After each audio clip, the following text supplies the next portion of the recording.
Você tem um deste? Sou louca pelo meu. Na verdade, adoro todas as minhas coisas. Já se perguntou de onde vêm todas as coisas que compramos e para onde vão quando nos desfazemos delas? Não conseguia deixar de pensar nisso, por isso quis saber mais sobre o assunto. E os livros diziam que as coisas se deslocam ao longo de um sistema. Da extração, para a produção, para a distribuição, para o consumo e para o tratamento de lixo. Isso tudo se chama a economia de materiais. Bem, estudei um pouco mais. Eu passei 10 anos viajando pelo mundo, atrás de pistas de onde vêm as nossas coisas e para onde vão. E sabe o que eu descobri? Esta não é toda a história. Falta muita coisa nessa explicação. Em primeiro lugar, neste sistema parece que está tudo bem, sem problemas. Mas, na verdade, é um sistema em crise, porque trata-se de um sistema linear, e nós vivemos num planeta finito. E não se pode gerir um sistema linear num planeta finito, indefinidamente. Em todas as suas etapas, este sistema interage com o mundo real. A vida real não acontece numa página em branco. Interage com sociedades, culturas, economias, o ambiente. E durante as etapas, a vida vai se chocando contra seus limites. Limites que aqui não vemos porque o diagrama está incompleto. Então, voltemos atrás para preencher alguns espaços e ver o que falta. Uma das coisas mais importantes em falta são as pessoas. Sim, pessoas. As pessoas vivem e trabalham em todas as etapas desse sistema, onde algumas são um pouco mais importantes que outras. Algumas têm maior poder de decisão. Quem são elas? Comecemos pelo governo. Meus amigos dizem que eu devia usar um tanque para simbolizar o governo. E isso é uma realidade em muitos países, e cada vez mais também no nosso. Afinal, mais de 50% dos nossos impostos vão para os militares. Mas vou usar uma pessoa para simbolizar o governo, porque acredito nos valores e na visão de que o governo deve ser das pessoas, pelas pessoas, para as pessoas. A função do governo é olhar por nós, cuidar de nós. Esse é o seu trabalho. Depois vem as corporações. O que leva as corporações a parecerem maiores que o governo é porque elas são maiores que o governo. Atualmente, entre as 100 maiores economias da Terra, 51 são corporações. À medida que as corporações foram crescendo, em tamanho e poder, assistimos a uma pequena mudança no governo, como se estivessem mais preocupados com o bem-estar deles do que com o nosso. Muito bem, então vejamos o que mais falta nessa imagem. Começaremos pela extração, que é uma palavra pomposa para exploração de recursos naturais, que por sua vez é uma palavra pomposa para destruir o planeta. A verdade é que cortamos as árvores, arrebentamos as montanhas para extrair os metais, consumimos toda a água e exterminamos os animais. Aqui enfrentamos o nosso primeiro limite. Estamos ficando sem recursos naturais. Estamos utilizando demasiados materiais. Sei que isto pode ser difícil de ouvir, mas é a verdade. Por isso temos que lidar com isso. Durante apenas as 3 últimas décadas, foram consumidos 33% dos recursos naturais do planeta. Desapareceram. Cortamos, minamos, perfuramos e destruímos o planeta tão depressa que estamos debilitando a capacidade do planeta para sustentar o nosso modo de vida. Onde eu vivo, nos Estados Unidos, resta-nos menos de 4% da nossa floresta original. 40% dos cursos de água estão impróprios para o consumo. E o nosso problema não é apenas estarmos utilizando demasiados recursos, mas o fato de estarmos utilizando mais do que a nossa parte. Temos 5% da população mundial, mas usamos 30% dos recursos mundiais. Se todos consumissem ao ritmo dos Estados Unidos, precisaríamos de 3 a 5 planetas. E sabe uma coisa? Só temos um. Então, a resposta do meu país a essa limitação é simplesmente ir tomar dos outros. Este é o terceiro mundo, que alguém dirá tratar-se apenas de uma expressão para designar o local para onde foram as nossas matérias-primas. E o que é que acontece? A mesma coisa, destruição do local. 75% das zonas de pesca do planeta estão sendo exploradas ao máximo ou além da sua capacidade. Desapareceram 80% das florestas originais do planeta. Só na Amazônia perdemos 2.000 árvores por minuto, o equivalente a um campo de futebol por minuto. Então, e as pessoas que vivem aqui? Bem, de acordo com esses sujeitos, eles não são donos desses recursos, mesmo que vivam lá há gerações. Não são donos dos meios de produção, nem compram muitas coisas. Nesse sistema, quem não possui nem compra muitas coisas não tem valor. A seguir, as matérias-primas seguem para a produção, onde utilizamos energia para misturar químicos tóxicos com recursos naturais para produzir produtos contaminados com tóxicos. Há atualmente no comércio mais de 100.000 químicos sintéticos. Apenas um punhado foi testado para avaliar o seu impacto na saúde, e nenhum foi testado em relação aos impactos sinérgicos na saúde, ou seja, a interação com todos os outros químicos aos quais estamos expostos diariamente. Por isso, desconhecemos o impacto total deles na saúde e no ambiente. Mas sabemos uma coisa: os tóxicos entram e saem. Enquanto continuarmos a introduzi-los nos nossos sistemas de produção industrial, continuaremos a inserir esses tóxicos nos produtos que levamos para nossas casas, trabalho e escolas, e claro, para nossos corpos. Como os BFRs, ou retardantes de incêndio à base de brometo, que tornam as coisas mais resistentes ao fogo, mas são super tóxicos. São neurotóxicos, ou seja, tóxicos para o cérebro. O que é que estamos fazendo usando esses químicos?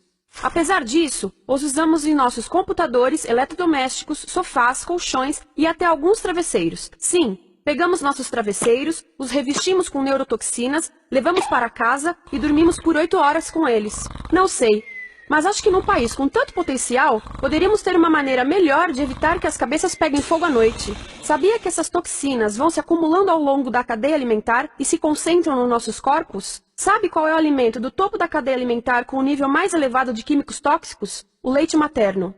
Isto significa que os menores membros das nossas sociedades, os nossos bebês, recebem as maiores doses de químicos tóxicos das suas vidas a partir do leite das suas mães. Não acha que é uma incrível violação? A amamentação deveria ser o mais importante ato humano de nutrição. Deveria ser algo sagrado e seguro. A amamentação continua a ser o melhor e as mães devem amamentar, mas nós deveríamos proteger esse ato. Eles deviam protegê-lo. Eu pensava que zelavam pelos nossos interesses. As pessoas que mais sofrem com esses produtos químicos são os trabalhadores das fábricas. Muitos são mulheres em idade reprodutiva que trabalham com toxinas que afetam a gestação, carcinogênicos e muito mais. Agora eu pergunto: que tipo de mulher em idade reprodutiva trabalharia no emprego deste, exposta a estas toxinas, a não ser uma mulher sem outra alternativa?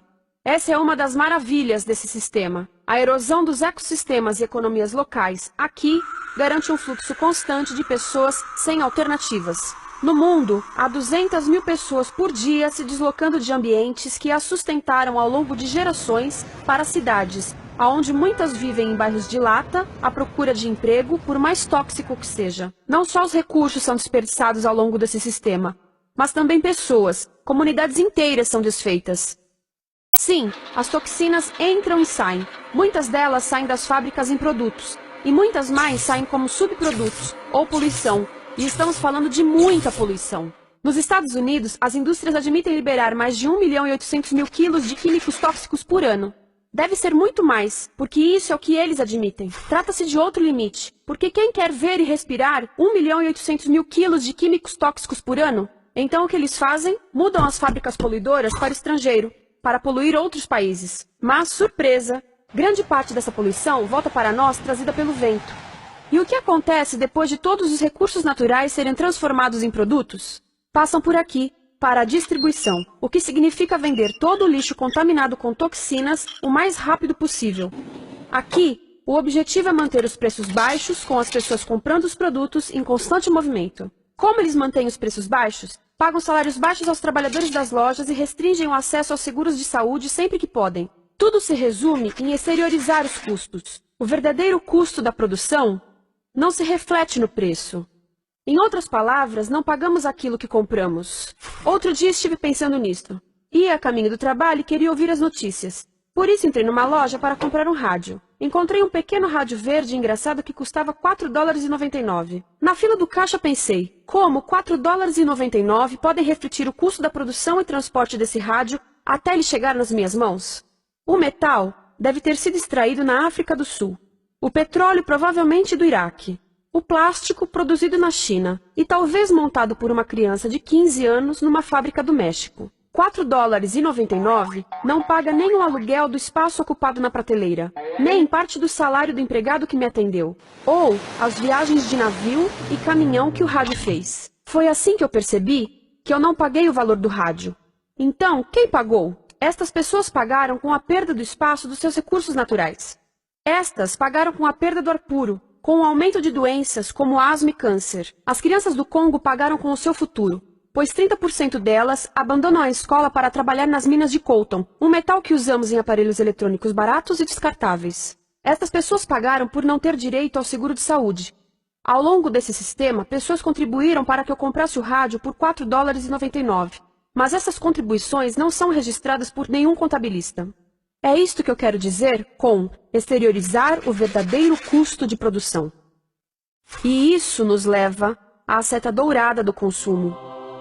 O coração do sistema, o motor que impulsiona.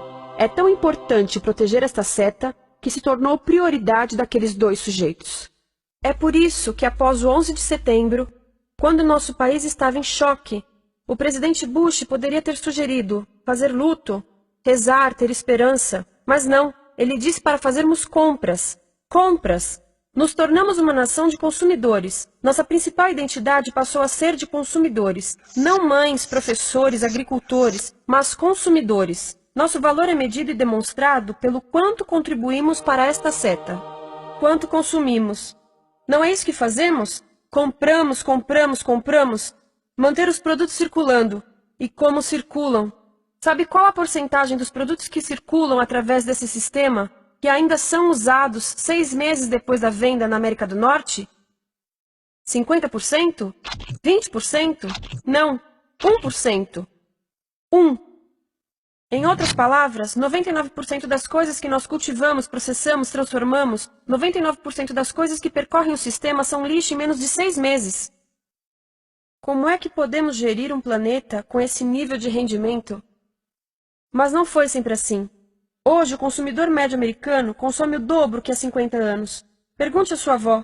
No tempo dela, a boa gestão, a engenhosidade e a poupança eram valorizados. Então, como é que isso aconteceu?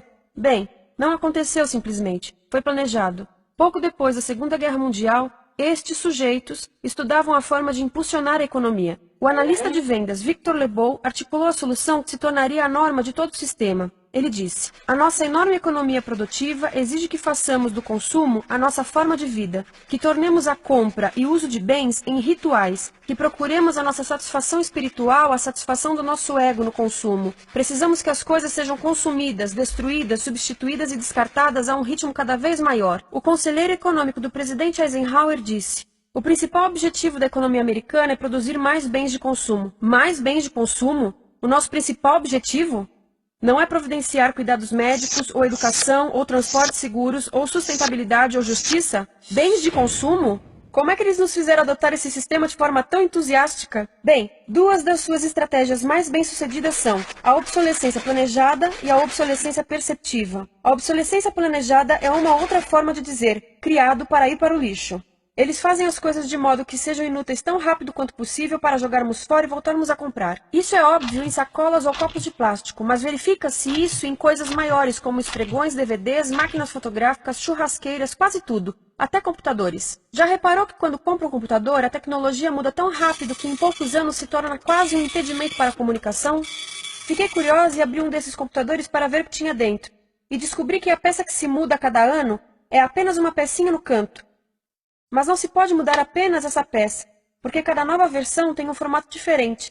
Tem que jogar tudo fora e comprar um novo. Estive lendo sobre o design industrial da década de 50, quando a obsolescência planejada começou a aparecer. Esses designers eram muito claros sobre o assunto. Chegavam a debater quão rápido conseguiam que um aparelho avariasse, mas de modo que o consumidor mantivesse fé suficiente para ir comprar outro. Foi tão intencional, mas as coisas não avariam suficientemente rápido para manter essa seta funcionando. Por isso existe também a obsolescência perceptiva. A obsolescência perceptiva nos convence a jogar fora coisas que ainda são perfeitamente úteis. Como fazem isso? Mudam a aparência das coisas. Por isso, se comprou suas coisas há alguns anos, todos percebem que você não tem contribuído para essa seta. E como o nosso valor depende da nossa contribuição para essa seta, isso pode ser embaraçoso. Por exemplo, se eu tiver o mesmo monitor de computador gordo e branco na minha mesa por 5 anos e a minha colega tiver comprado um computador novo, ela vai ter um monitor plano brilhante que combina com o computador, com o celular e até com as canetas. Ela parece estar operando uma nave espacial e eu pareço que tenho uma máquina de lavar na mesa. A moda é outro bom exemplo. Já se perguntou por que os saltos dos sapatos das mulheres passam de largos para finos num ano e no próximo de finos para largos? Não é por haver um debate sobre qual deles é mais saudável. É porque usar saltos largos num ano de saltos finos mostra que você não contribuiu recentemente para a seta. Por isso não vale tanto quanto a pessoa com saltos finos ao seu lado, ou em um anúncio. É para comprarmos sapatos novos. A publicidade e a mídia em geral têm um papel importante nisto. Cada um de nós nos Estados Unidos é bombardeado com mais de 3.000 anúncios por dia. Vemos mais publicidade num ano do que as pessoas há 50 anos viam em toda a vida. Qual é o objetivo de um anúncio se não nos fazer infelizes com o que temos?